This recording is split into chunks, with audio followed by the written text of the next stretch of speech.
નમસ્કાર, star India TV ન્યૂઝમાં આપનું હાર્દિક સ્વાગત છે। હું છું હેમલતા ત્રિવેદી। મહત્વના સમાચાર। જાલોદ સાયન્સ કોલેજ ખાતે રિસીવિંગ ડિસ્પેચિંગ કામગીરી પૂર્ણ। 707 પોલિંગ સ્ટાફ મતદાન માટે રવાના। 26/4/2026 રવિવારે સવારે 7 થી સાંજના 6 વાગ્યા સુધી મતદાન। 117 મથકો પર તંત્ર સજ્જ, સુવિધાઓ અને સુરક્ષા સાથે પૂર્ણ તૈયારી। સ્થાનિક સ્વરાજ્યની સામાન્ય ચૂંટણી અંતર્ગત આજરોજ સાયન્સ કોલેજ જાલોદ ખાતેથી મતદાન સ્ટાફ તેમજ સામગ્રી ડિસ્પેચિંગની કામગીરી ચાલુમાં છે।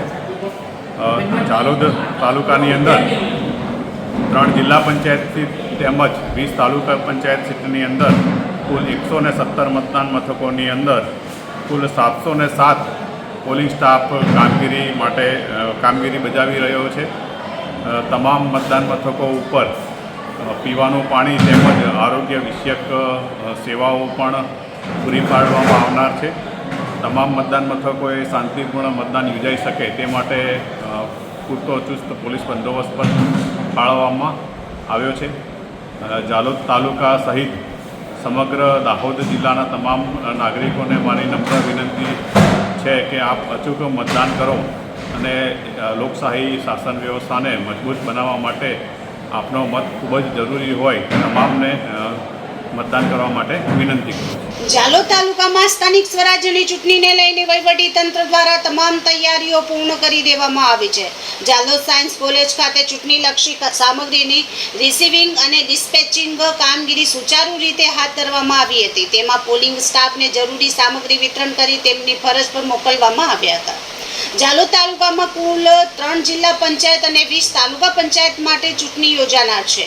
આવતીકાલે તારીખ 26/4/2026 રવિવારના રોજ સવારે 7 વાગ્યાથી સાંજના 6 વાગ્યા સુધી મતદાન યોજાશે।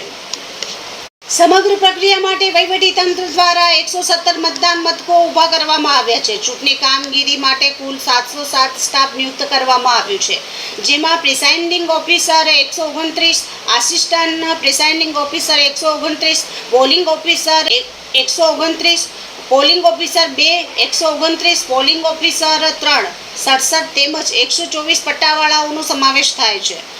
રિસીવિંગ અને ડિસ્પેચિંગ પ્રક્રિયા પૂર્ણ થયા બાદ પોલિંગ સ્ટાફને તેમના નિયત મતદાન મથકો પર વાહનો મારફતે રવાના કરવામાં આવ્યા હતા। સાથે સાથે ઈવીએમ, વીવીપેટ મશીનો તથા અન્ય ચૂંટણી સામગ્રીનું સુરક્ષિત વહન સુનિશ્ચિત કરવામાં આવ્યું હતું। જાલોદના ચૂંટણી અધિકારી A.K. ભાટિયા દ્વારા જણાવાયું હતું કે તમામ મતદાન મથકો પર પીવાનું પાણી, પ્રાથમિક આરોગ્ય સુવિધાઓ અને જરૂરી વ્યવસ્થા ઉપલબ્ધ રહેશે। મતદાન પ્રક્રિયા નિષ્પક્ષ અને શાંતિપૂર્ણ રીતે પૂર્ણ થાય તે માટે કડક પોલીસ બંદોબસ્ત ગોઠવવામાં આવ્યું છે। અંતમાં તેમણે તમામ મતદાતાઓને લોકશાહીનો પવિત્ર અધિકાર ઉપયોગ કરીને વધુમાં વધુ સંખ્યામાં મતદાન કરવા અનુરોધ કર્યો હતો।